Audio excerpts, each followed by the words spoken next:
I love talking with passionate business owners. Their enthusiasm is irresistible, their knowledge is invaluable, and their wisdom holds the keys to transforming your passion into a successful business. As a marketing strategist, I help people around the world. I help them innovate and grow their business. I'm Jay Hamilton Roth, and this is Business with Passion. Today's episode features guests whose old-fashioned businesses would seem to have no place in our modern culture. Andrew Hoyem is founder of Arion Press, the leading publisher of limited edition handmade books. Under one roof, he's combined a hot metal type foundry, a letterpress printing operation, and a book bindery. We are publishers of deluxe limited edition books. That is up to 400 copies. So that's sort of our upper limit. Sometimes we do fewer copies than that. The books are made almost entirely by hand, and we have studied the craft of fine printing and fine book making. That includes the binding of the books. For Arion Press, the editorial aspect of publishing is very important. We're not just making pretty books of literary classics. Many of our books are what you might call the chestnuts of literature: Moby Dick, Joyce's Ulysses, and now Cervantes' Don Quixote. We use letterpress because it produces aesthetic effects you can't get any other way. And it enables us to keep our hands in.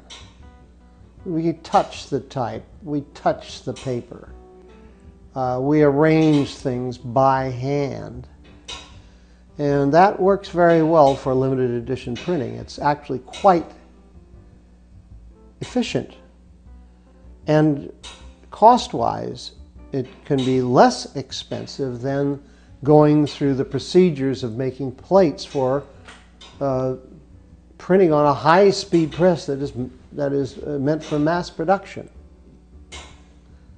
So it's practical as well as aesthetic. We're in the type foundry. It's a division of our company. It's called M&H Type, or Mackenzie and Harris. It's one of the oldest companies in San Francisco. It started in 1915 with equipment brought here for the Panama Pacific International Exposition.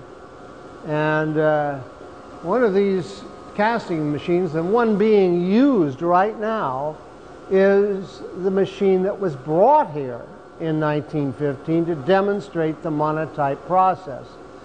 Keep it oiled, it continues to run. We're casting today the type for the prospectus, or the announcement, of our forthcoming edition of Don Quixote Book 2. This has been a 2-year project. We published Book 1 last year, and we're publishing Book 2 this year, 2010. And for that, we need a prospectus, something to tell the customers about the book, giving all the specifications. The prospectus, or announcement, is set in the same type and printed on the same paper as the book. So the individual letters are being cast on the monotype machine and then will be printed by letterpress. The type is called Centaur, and many think that it is the most beautiful type ever designed and cast in America. The designer was Bruce Rogers.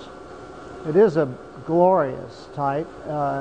We're using the 16-point size. Now, when you read a book, you're probably reading at maximum 12-point or 10-point. We're using 16-point because it's a luxurious book. And for those of us with tired, older eyes, it's a blessing. The monotype machine casts individual pieces of type, just like hand-set type. out of lead alloy. So there's molten lead inside that casting machine, which is being shooted up into a mold, casting an individual letter or space until the line is completed. Then the line is ejected from the casting machine. Monotype can be corrected by hand by a compositor who can place the line in his composing stick and remove, replace letters or spaces, refine things, or correct mistakes. Many of our collectors are not wealthy people. They are people who are devoted to good books, both for the literary quality and also for the physical quality of the books that we make. They're carefully designed. We try to suit the design to the contents. We're making a tribute to the author, and to some degree we're making a tribute to the artist, if there should be an artist illustrating the book. Certainly not all of our books are illustrated. Our 2-volume folio Bible is a good example of that. A book I like to say is illustrated with type and with illuminated initial letters. There are many small presses around the country, and many of them doing very fine work, printing by letterpress, some of them doing their own binding. But we're the only operation of this scale that combines a type foundry, a letterpress shop, and a handbook bindery. And it does take roughly a dozen people to make that happen and to have a viable ongoing publishing program where we're publishing significant books. These are not just little slender volumes, a 16-page pamphlet of some poems. I'm not denigrating that, but what we're doing is on a different scale. We're in the press room, and these fellows are printing sheets for our forthcoming publication of the pulp fiction classic South of Heaven by Jim Thompson. The book will be illustrated with prints by the artist Raymond Pettibon, who's quite the hot artist these days. His remarkable drawings are quite lurid and appropriate for a work of pulp fiction.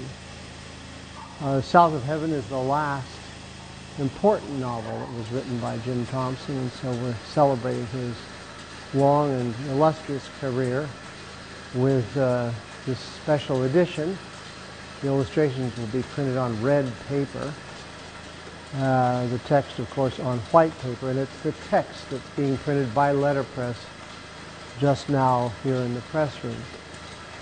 We're printing 500 sheets in anticipation of an edition of 400 copies for sale, plus 26 lettered copies. The edition for sale will be numbered, the additional 26 copies lettered for complimentary distribution. With a letterpress book, you are seeing type that's been pressed into the paper. Not very much, but if you look at it in certain lights or under a magnifying glass, you will see that impression. Classic faces are slenderer, they are more refined, and they are spread a little bit by the shadow. Even if the inking is perfect and only the very surface of the letter form carries the type into the paper, there's still going to be that little bit of shadow that comes from the impression. What we have here is a steel tray, which we call a galley, with 2 pages from South of Heaven. It's, the type is called Pabst because it's based upon some hand lettering done by the great American type designer Frederick Gowdy, who did this hand lettering for advertisements for Pabst Blue Ribbon beer. And that seemed to us the appropriate typeface to choose for a pulp fiction novel. Well, I like variety. I don't like to repeat myself. So these books are all different sizes and We have the great richness of the type collection here that was built by Mackenzie and Harris, by our predecessors, the Grabhorn brothers, and other sources. So we have hundreds of types, and we can pick and choose from them. I like trying to use just the perfect type for that particular book and the perfect format. We even printed Einstein's theory of relativity, hand setting all the equations in the book. So that for me, the variety is the spice of life. We're in the bookbindery where our bookbinders are working on book 2 of Don Quixote. We finished the printing after many months of press work and are now in the binding process. Every copy is sewn by hand, as is being done here, with linen thread sewing over linen tapes. And when the book is finished, even before it's glued up, it is an integral unit. It is strong. It will last virtually forever with this sewing system. Most of the books that we read today are perfect bound, which is far from perfect, in that the books are basically scratch pads. But the traditional way of making a book is to sew through the folded section. In this case, a 16-page section that is joined to the next section, and then through the next section, and so on. And it makes for a very strong and long-lasting book. So it takes about an hour to an hour and 15 minutes for a skilled bookbinder to sew one copy. Another stage in the production, after the book has been rounded and backed and the headbands sewn on, is attaching the hollow back, which allows the book to open up and release the gutter where the sewing occurs, so that it's possible to read on the full line without feeling as though you're looking into the Grand Canyon. And then when the book is shut again, it goes back into the shape intended. Here we have the cover for Don Quixote Book 2. The cover is made of goat skin, first quality bookbinding leather, darker brown for the spine with gold stamping for the title, tan leather for the sides, with a monogram that was designed by the artist William T. Wiley, the artist for the book. Turn it around so now that we can show how the leather has to be turned over onto the boards and with fill-in so that it's all perfectly smooth. You notice there's a sort of bead here at the top and the bottom which protects the headbands that have been sewn by hand onto the book using linen thread again that's been dyed to a darker brown and a tan to match the cover. 2011, I will have been in business for 50 years, and we've paid the rent. And we've paid the salaries every month without subsidization, without a family fortune. I came to this with only $5,000 that I had saved from my salary as a naval officer, and somehow we've made it. For me, the keys to Andrew Hoyem's success are, first, rather than trying to do everything, Arion Press has clearly defined its niche: fine printing and bookmaking in limited editions. Next, their fanaticism for high-quality type, images, presentation, and binding is treasured by their loyal fans.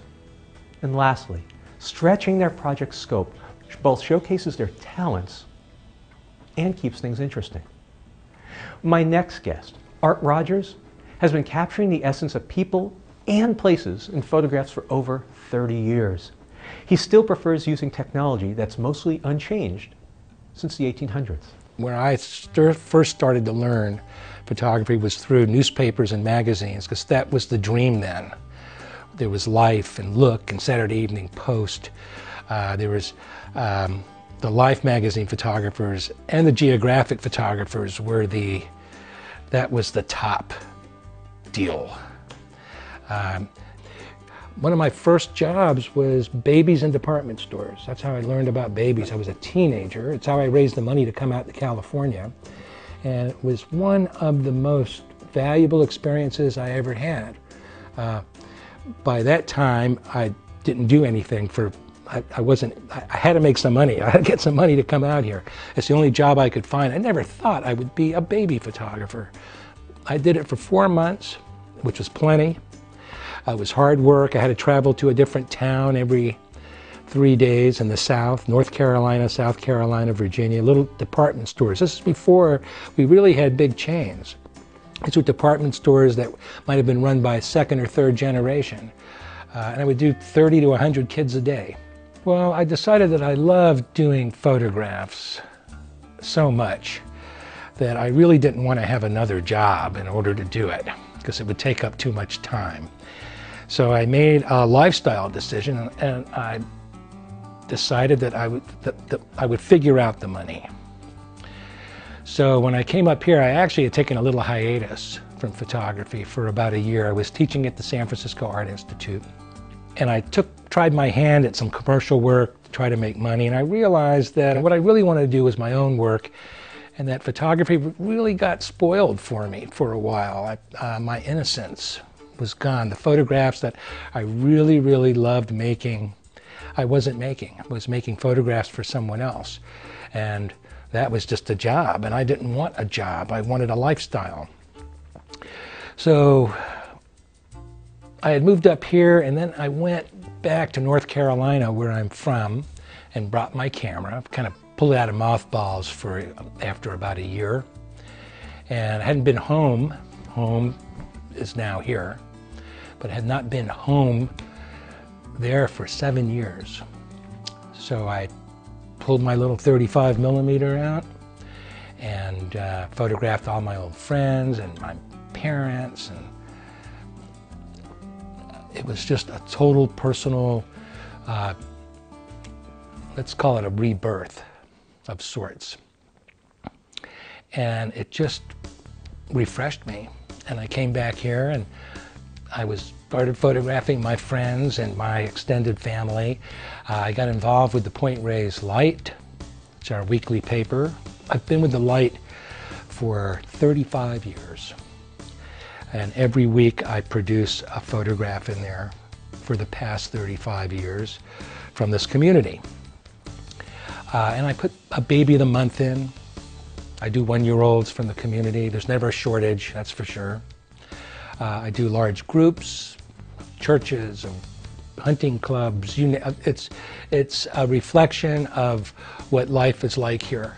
It's a reflection of what's really important to people all over the world. Their community, their family, their schools, their food, their survival. So for me, it's kind of like a universal thing. I come from the old school. I don't really like to crop. Now, I will crop a photograph if it needs to fit a page, and I like to do it myself. But to me, when I make my photographs, the format could be a square camera that shoots square. It could be a camera that shoots a long, thin one. It could be a vertical or horizontal. That to me is my canvas. So I take that shape and use it as a canvas. And I make a choice of that canvas. Like my babies, which I do here in the studio behind me, I like to shoot that on a square. There's something just nice about the square, and I build those into composites. I just made a photograph of our local firefighters, which I do every few years. They keep changing. They're terrific. They got a new fire truck.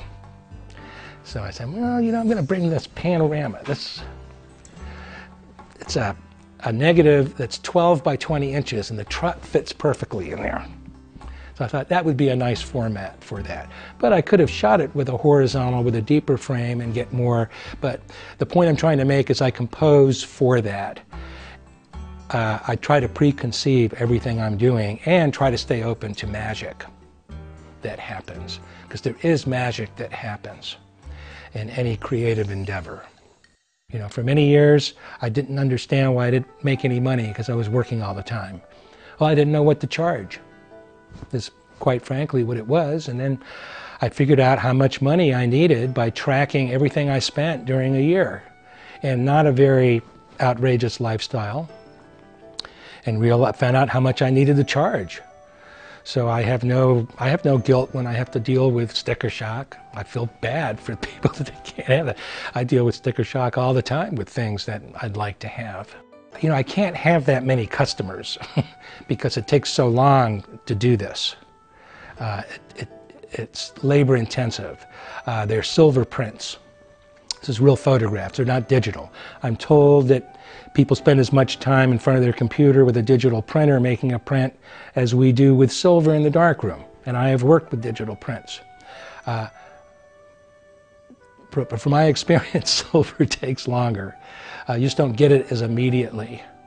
You know, I also go back, which is another facet of my work. I've been started, I don't know how long it's been. It's been 25, 30 years. Time's flying, you know. That I come back and rephotograph the same people over a period of time. Some I've been back 5, 6 times over the years. Some, like we're going to do today, it's been 24? It's been 34 years since I photographed these 2 twins. They were teenagers in 4-H.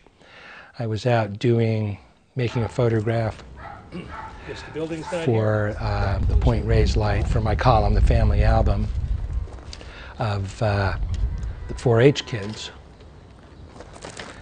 And at that time I didn't think of coming back. But here we are. They're pushing 50 now. So I have clients that call me back for that.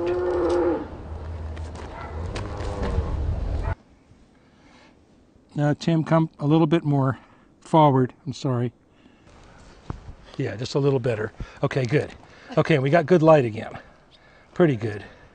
Pretty good. See if you can pull her in. Right, me too.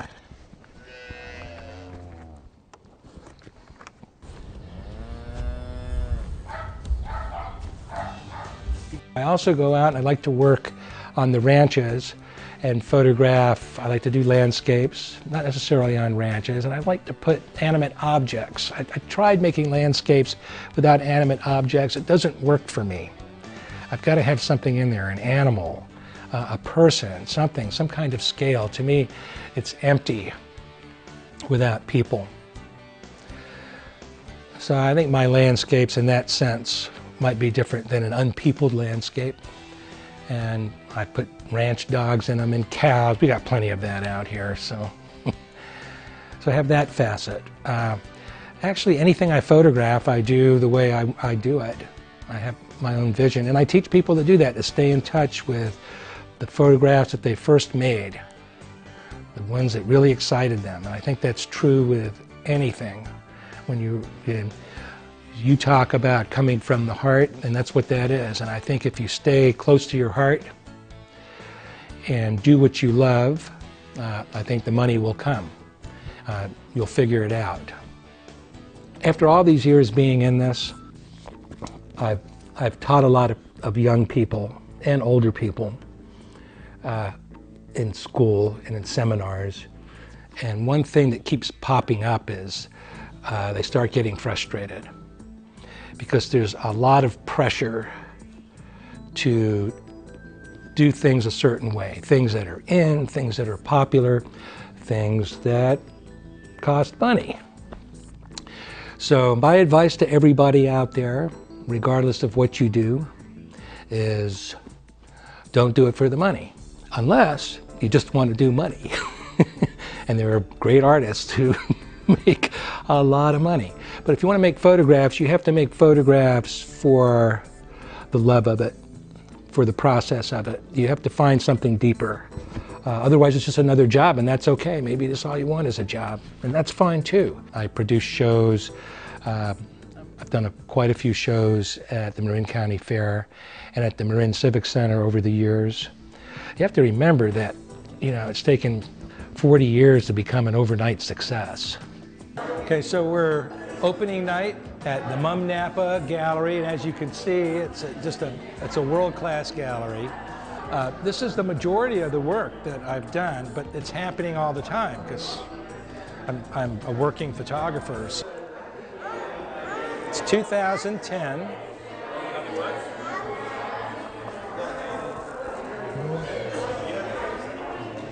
(1976).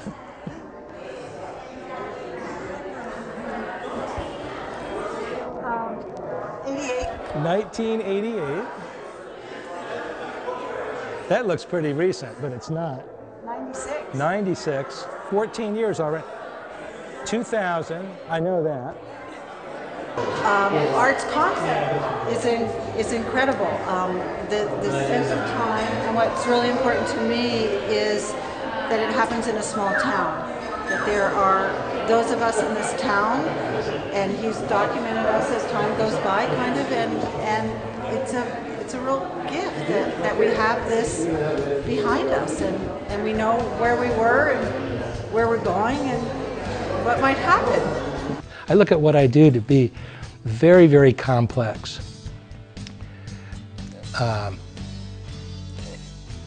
But the ultimate result is just a simple photograph. I see the keys to Art Rogers' success as, first, he clearly planned his ideal work-life balance. Next, by setting pricing based on his needs and quality of work, it's allowed him to escape from being just another photographer. And lastly, his deep connections to the community naturally generate word-of-mouth marketing. Although our culture continues to showcase the latest technological breakthroughs, today's guests have continued to thrive by having their work make a deeper emotional connection. I hope that this episode has given you many good ideas for increasing your business with passion.